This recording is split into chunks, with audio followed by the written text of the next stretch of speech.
Ladies and gentlemen, welcome back. It's Enmead here as always. June 2020 is now in the books, which means we have a new month to review for world records. June 2020 had 6 new world record improvements over 6 different tracks. Let's get started. Starting off the activity for June 2020, we had an improvement on N64DK's Jungle Parkway glitch category. On June 3rd, Invincible would set his first world record, beating the previous world record by Breakson by 526 milliseconds, with a time of 44.754. With this improvement also being the first sub 45 second time on N64DK's Jungle Parkway glitch. This is the first time I've covered an improvement for this category in this video series so far. Invincible gives us some useful feedback to learn more about optimizations for glitch attempts here. But first, I'd like to briefly explain what's happening for glitch attempts on this track, as the whole sequence can be a bit fast if you've never seen this before. This is essentially a 2-part glitch. You're getting airtime off of this tree to propel yourself high enough to clip the top of the banner's hitbox. If done correctly, you'll be able to land back in the cave, turn around, and complete the lap. That is as brief as I can explain what's happening visually without going super in depth with the different types of collision that certain objects in the game have, that I'm not as equipped to properly explain myself. However, if any tool assists a speedrunner or anyone who has the ability to clearly explain the definitions of the different types of collision for this in particular, I would welcome you to post it in the comments below, and I'll also be happy to edit it in the pinned comment of this video for all of us to learn further. I've personally always loved this glitch for Mario Kart Wii, as the same general concept to the glitch on this track is done on the original version of this track in Mario Kart 64. But instead for that game, you're hopping through the seam in the wall and tumbling back into the cave. With that explained, Invincible separates glitch attempts into 3 different categories: high glitches, normal glitches, and low glitches, which is influenced by how much air you get when you clip off the banner. A low glitch is when you get very low air off the banner and you go through the solid green part of the scenery. If you get a low glitch, you can turn left after landing instead of turning right, which saves a lot of time. From Invincible's testing, he feels this saves a solid 400 milliseconds or so, although he notes that other players could give a more accurate prediction. A high glitch is when you get high air from the banner, which causes you to go through the middle or the top of the trees in the scenery, landing near the cave entrance and the bridge. Invincible explains this is the slowest of the 3 glitch variants, and generally loses around 300 milliseconds to a normal glitch according to Invincible's testing. Invincible does note that the banner clips themselves do not seem to be controllable, but notes you can hold up on the control stick before you hit the banner to increase your chances of getting a lower glitch. And lastly, a normal glitch is the middle ground between a high glitch and a low glitch, where you usually go through the point where the trees and solid green meet. With that said, Invincible says his world record run is a 3-for-3 normal glitch run. Heading to the optimization of each lap split, Invincible says lap 1 is the hardest lap to get good splits on, since you have to do 2 alignments instead of 1, with the lap 1 split actually counting and going into lap 2 as you're bypassing over the finish line on a successful tree clip to have a solid chance at the banner clip into lap 2. His first alignment was fast for Invincible standards, but was still slower than Breakson's alignment. Invincible does manage to get ahead by getting a lower banner clip compared to Breakson, and notes despite his second alignment also being pretty fast, he was still behind Breakson into lap 2. Lap 2 was really good for Invincible standards with getting a normal glitch. The standstill recovery was good apart from the little air pocket he got from the slope in the road. The deciding factor that would lead Invincible ahead of Breakson would be his third glitch alignment, Invincible noting lap 3 again was very good for standards and for getting a normal glitch. Invincible emphasizing the standstill recovery was very good as he stuck to the ground the entire time as well. Invincible says unfortunately the biggest error in the run happens on the last turn before the finish line, and notes a personal history from him of doing the last turn poorly in attempts, hitting a bit of the dirt which brought his speed down by quite a bit, and feels he lost around 100 milliseconds or a little bit more with this mistake. However, even with that, this will be good enough to seal the deal to set the new world record this month. And forecasting the future of this track, Invincible says overall his run is pretty solid, but has more plans to improve it in the coming months, with his ultimate goal being a 42-second time here. And I'd like to take a second to give a big congratulations to Invincible for setting his first world record in June. The world record he beat here was Braikson's 45.280, which was set on January 14th of 2017. Invincible's first world record was beating a 1,000 plus day old world record and improves one of the last remaining 2017 world records. Braikson's former world record here is currently the 13th longest lasting world records in the game's history, clocking in at 1,236 days of duration. And I definitely remember Invincible talking about his improvements on this category every once in a while over several months in my stream chat. And I remember when he set his first 3-for-3 run slotting in on the worldwide top 10. Good on you, Invincible, for continuing the grind, and ultimately what a way to get your first world record.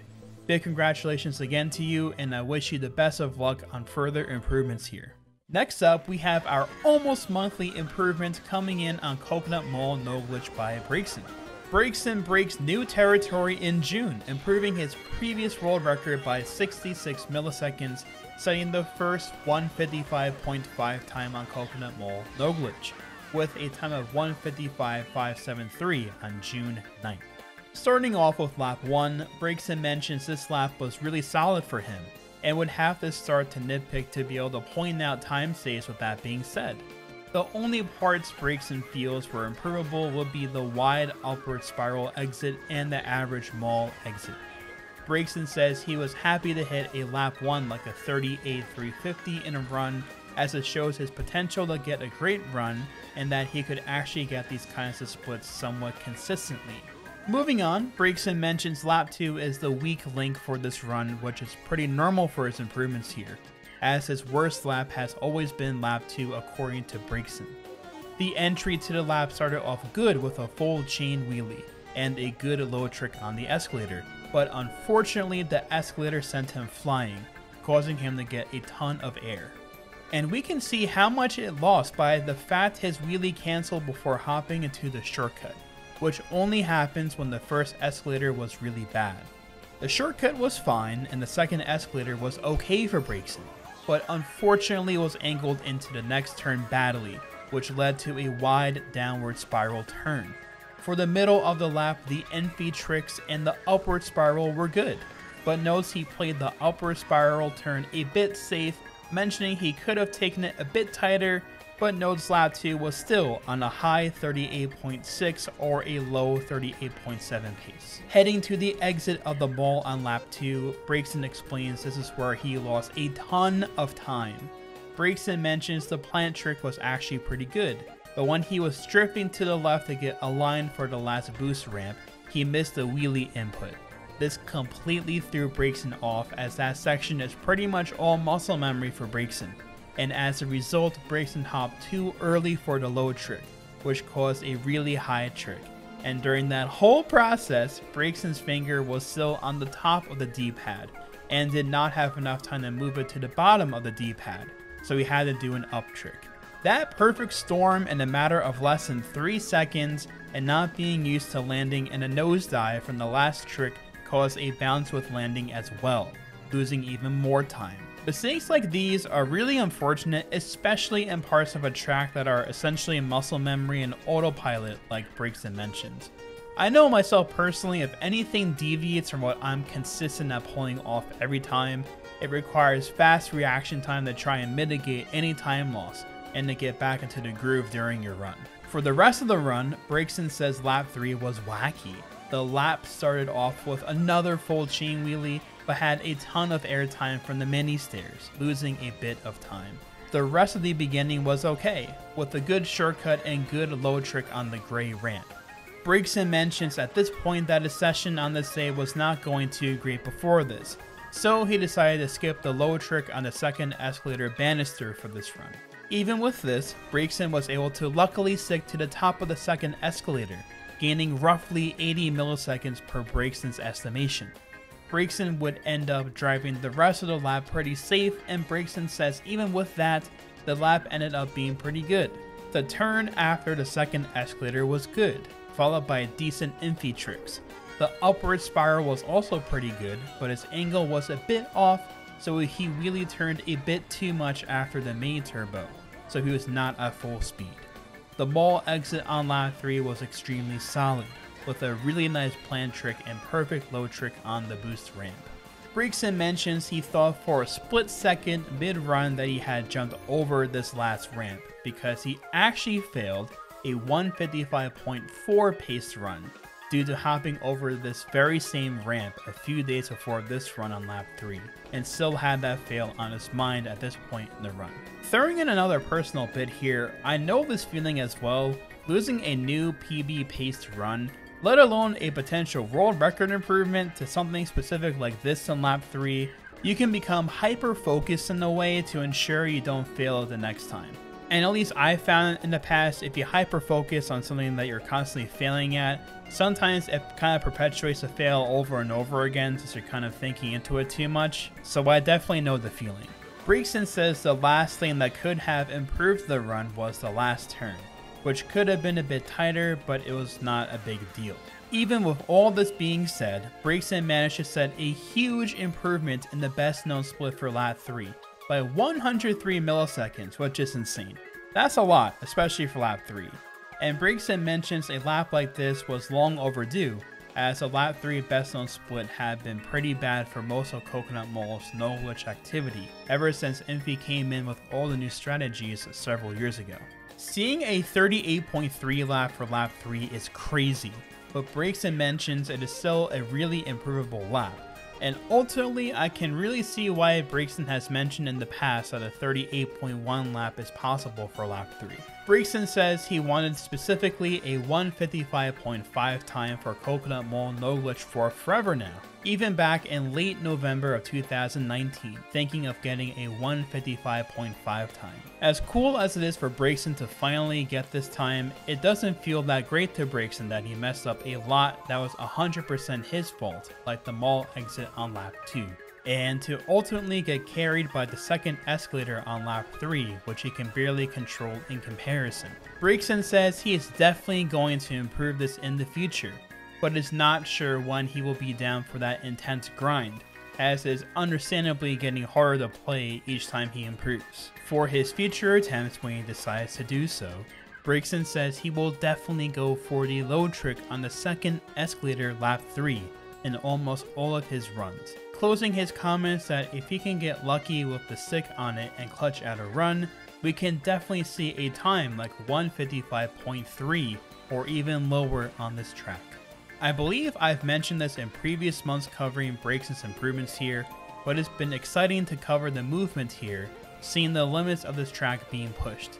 Even a low 157 to a high 156 time many years ago seemed out of reach in certain moments. To see a 155.5 time here now, with all the strategies discovered and implemented, is exciting, and I definitely regard Coconut Mall No Glitch as one of the most technique heavy and execution heavy tracks in the game.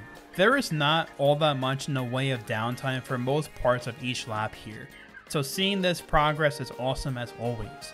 Congratulations on achieving your long-awaited goal here, Brigson, and good luck for future improvements when you decide to play this again.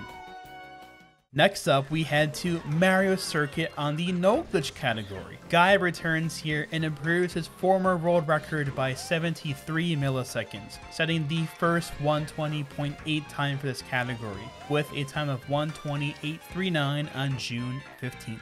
Guy wanted to start off explaining the biggest variable for time save for this category, being the trick ramp besides the chain jump. There may be a lot of you who may have never seen Mario Circuit No Glitch World Record runs here before, so let me explain a bit. The fastest strategy for this category is getting a trick on this ramp by releasing a main turbo on the curb, getting the right angle and airtime to land properly on a portion of the ramp that allows you the trick that is fast and far enough to preserve the majority of that trick boost on the drivable road terrain into the tunnel. That was certainly a mouthful, but there's also a lot that can go wrong here. There's potential to flat out get no airtime off the curb into the ramp, fly by the ramp entirely, you can come up too short before the ramp, you can land on a bad portion of the ramp that leads you to land in the grass way too early and eats most of your trick boost, and even more factors that makes this strategy not only difficult to simply pull off, but to do as optimal as possible.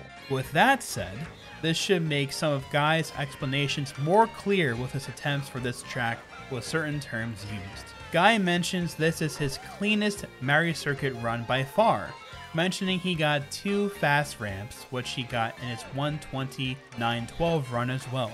Guy mentions a fast ramp saves roughly 150 to 200 milliseconds based off of his best splits with and without a fast ramp, being a 25.101 versus a 25.267 on lap 1. The truly optimal method for taking this ramp is called the King Alex low trick, where you can land at the very tip of the ramp and you land almost instantly in the sand, preserving your boost and cutting almost the rest of the way onto the track. Guy mentions this saves around 250 to 300 milliseconds per 1 lap over a normal ramp by his estimation, but much less consistent for him. Guy says further that fast ramps appear to be frame perfect timing and also has to do with what part of the bike you're colliding with the ramp. From what Guy has noticed, your back tire needs to touch the ground right before the ramp. Guy points out he got this on all 3 laps, but he mistimed the hop on the lap 3 ramp and got a normal ramp instead for lap 3. Now that we have the groundwork for the biggest variable on each lap for runs on this category nicely detailed by Guy, let's head into the rest of Guy's commentary for his improvement. Lap 1 unfortunately had a half chain wheelie, but this is not something that Guy deems reset worthy for the moment. The driving and the fast ramp were very solid by his standards, but unfortunately exited the first shroom wide, and that made the 2 shroom cut afterwards seem doomed, but thankfully got lucky air that helped fix his alignment. Guy closes his lap 1 comments mentioning lap 1 could have been as low as a low 25.1 lap 1 without the wide shortcut. Lap 2 had a drop chain wheelie and a half chain wheelie. Thereafter, everything went right for Guy. The driving was very solid. He got an excellent fast ramp and a perfect alignment heading into lap 3. Guy mentions this is his second best pace he has ever hit into lap 3 as well, compared to a 25.059 and 27.770 pace he got over 3 years ago now. Lap 3 had both full chain wheelies, which was a strong start for Guy.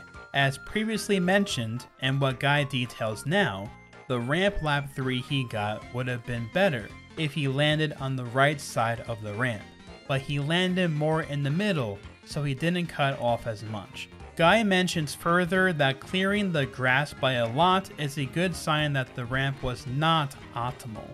Despite this, the driving was still solid for Guy, and he's grateful he got any form of a ramp on lap 3 on this pace with that in mind. For further improvements in the future of Mario Circuit No Glitch, Guy mentions his goal is to get a run with 3 fast ramps, which will push his time to at least a 120.7 time, but will hopefully get a 120.6 run, or even lower. Guy says he is still on the grind and will be playing it more consistently soon, closing his comments that he can't leave it where it is right now, and wants to push it as far as he can. With Guy's improvement over his former world record, one of the last remaining world records from 2018 bite the dust. Guy's former world record of 120.912 was Mario Circuit No Glitch's first sub 121 run, set just over 2 years ago now, on June 7th of 2018. Guy initially beat Cold here in May of 2016, and since then consistently chipped away at this track with much persistence and eventually pulled off the prior record of 129.12. Casey got extremely close to beating Guy's world record here just 6 days before Guy's improvement, barely missing the world record by just 9 milliseconds with a time of 129.21. It would definitely be exciting to see a battle here and see how far down this track can be pushed. Overall, awesome stuff with returning to Mario Circuit Guy and improving upon your former world record, and best of luck with future improvements. Moving on, let's go to the peaceful scenery of Maple Treeway for some glitch activity. On June 19th, Justin will make a massive improvement to his previous world record here, chopping off more than 2 seconds with a time of 1:45.448. Now to me, this came as a total surprise in June. We can always count on Justin to come out with a crazy improvement somewhere, and this definitely confirms that. Despite the huge improvement in the world record for June, Justin says in his experience, this track is nowhere near its potential, even after the 2-second cut. And Justin even says that this run was way sloppier than his previous world record, and that the only thing that made this new run 2 seconds faster was because of the recoveries. Starting off for lap 1, Justin actually says that despite several mistakes that can be pointed out, Justin explains lap 1 is such an unimportant lap that they don't matter, which is interesting to learn. And I can really see why. You can have a well-driven first lap, but if your entry into the glitch area for lap 2 is extremely slow, like getting slowed down completely and not preserving any speed, any time save you already had has been lost. For lap 2, Justin says he tried out a new strategy right after the cannon, where he drifts left and uses the vertical wall to shift him to the left for the bump setup. Justin says this strategy is finicky due to the transition between the sticky road from the wall and non-sticky road that is only present when you're away from the wall, and because of this, you can overshoot the bump setup without immense acceleration. Justin says if this is done right, it can save between 500 milliseconds to even a full second, only if you fail the low cannon strategy. And just as a small aside here before moving on to the rest of the run, if some of you do not know what terms such as sticky road and non-sticky road means, to put it simply, different parts of tracks in Mario Kart Wii possess different properties. I definitely feel an experienced tool-assisted speedrunner of Mario Kart Wii could explain the ins and outs of these different properties far better than I could. So just like with the N64 DK's Jungle Parkway glitch mechanics, if any of you would like to leave some comments for us to learn the differences, you can definitely leave them in the comments below, and I'll also edit them in the pinned comment of this video. After the launch to the end of lap 2, Justin says he made the rookie mistake of failing the drift into the net section, mentioning further that there were so many mistakes so far that he nearly considered restarting. After the one shroom glitch on lap 3, Justin thought he was so far behind that he decided to go all out after the low cannon, which surprisingly worked in the end for Justin. Justin ended up being practically tied with his previous run at this point entering the cannon lap 3. As we can see watching both perspectives at this point lap 3, the low cannon was literally the only reason he beat it by 2 seconds according to Justin. And Justin estimates for now that with an amazing 2 for 3 run, he thinks this track can go down to a 140. I think it's always exciting to hear the projections of just how far different tracks can go by the players that are setting these records. To even conceive the idea of a 140 time here seems crazy, but getting the detailed feedback and explanations from Justin, it seems entirely plausible to hit a time like that in the future. The main points of time save or time loss definitely comes down to the speed of the entry into the glitch section, the setup for each glitch attempt for the 2 shroomer and the 1 shroomer, getting a low cannon and a fast recovery to the end of the track. I love watching runs on this track personally, especially the 1 shroom glitch being pulled off. That is still quite a sight to see in these runs. It looks super cool. Getting the second part of the glitch after the cannon is another challenge altogether, and so many things can definitely go wrong. So seeing runs like this come together is very, very impressive. Awesome work as always, Justin, and good luck on future improvements if you decide to do more attempts here. Next up, we have more glitch activity coming out of Bowser's Castle. On June 27th, Jared improved upon his own world record by 32 milliseconds, barely missing out on the sub 209 with a time of 209.074. Jared says overall he is not too happy with this run, but it will do for now. Jared explains he was playing a Mogi Lounge event and was waiting for the room to gather, and got this time in around 5 attempts. I love improvements like that, which come right out of the blue when you least suspect them. For lap 1, Jared mentions everything went smoothly, but mentions the castle driving was not amazing, but it was still usable anyway. On lap 2, Jared says he had a decent first ramp, but ended up getting 2 carpet tricks due to being too fast at the pace he was entering lap 2. Jared points out the castle driving was great besides the stick on the stairs before the open half-pipe section, but this was nothing major. Jared says the shortcut for this lap was amazing. He ended up having a last ramp trick that was still a bit higher than usual, but it did not lose much thankfully. Now for the ending of lap 2, Jared explains that the first 2 geyser tricks were great, but for some reason he thought he could squeeze out a third trick here. But unfortunately the geyser was no longer trickable at this point, which actually forced Jared to use his mushroom here, because he was not in a wheelie and ultimately not at top speed. Now for lap 3, which was essentially a quote-unquote Sherma's lap for Jared, as he did not have that last mushroom as mentioned to use as normal after the glitch, the lap was pretty decent from what he was given. As a result of having to use the mushroom this early, Jared says he did not know whether to go to the left or the right of the carpet for the tricks to start, which caused 2 really bad carpet tricks, losing close to 100 milliseconds. Heading further, Jared comments the castle driving wasn't great either, and knew that the glitch needed to be very low to get a mini turbo for a recovery, with not having a mushroom anymore. With this, Jared went for a wider alignment that does not normally give forward momentum, Jared says, and this ended up giving Jared a really low glitch, which made him able to get the recovery mini turbo pretty quick and solidifying his improvement. Closing up Bowser's Castle this month, Jared says he actually had a time that would have been close to unbeatable for Jared's standards, being a 208.7 to a 208.8 time, which unfortunately ended after hitting the wall after landing the lap 3 glitch. Jared mentions he's taking a break for now because the track is extremely mentally draining to play at that high level, but he does intend to come back to the track in a few weeks.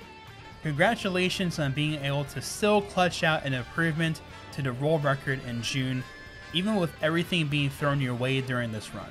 And good luck with further improvements when you decide to grind this again after taking a well-earned break. Wrapping up the last of the world record activity of June 2020, we had another improvement from Luke on Mushroom Gorge No Glitch. Luke improves upon his own world record by 4 milliseconds, with a time of 141.049 on June 30th. For this run, Luke mentions lap 1 had no major errors, but ultimately can be done better overall. Even with this, Luke still clocks in an impressive 33.806 on lap 1.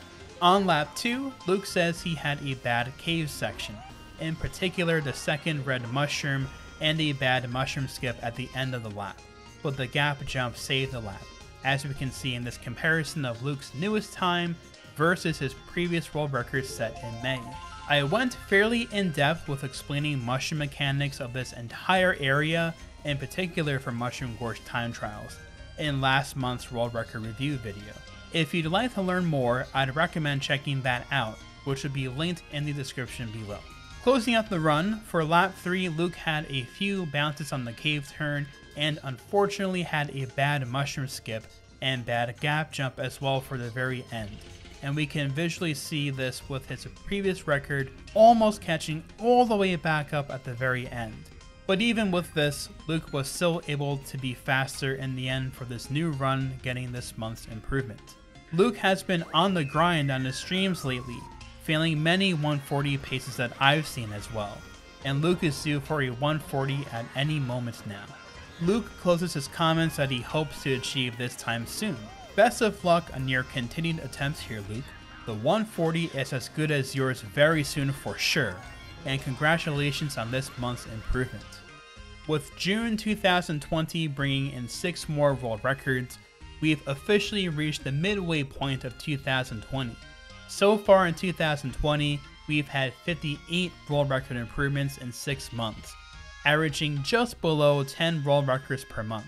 This benchmark of improvements is still amazing, especially with the state of where most world records in this game are these days. As mentioned previously in this video, the second to last remaining 2017 world record was defeated on N64 DK's Jungle Parkway by Invincible, and one of the last remaining 2018 world records were defeated on Mario Circuit by Guy. Heading into the second half of 2020, there are only 3 remaining world records from 2018 and 1 remaining world record from 2017. It's definitely hard to believe that nearly all of the current world records have been set in either 2019 or 2020 now. This really shows the talent and dedication that many of these players have to the game and trying to push the absolute limits of these times to set all these new world records each month. Massive congratulations to all players improving these times with each month as always. Since it's the midway point of 2020, some of you may not have watched this video before, but I'd recommend giving it a watch when you have the time.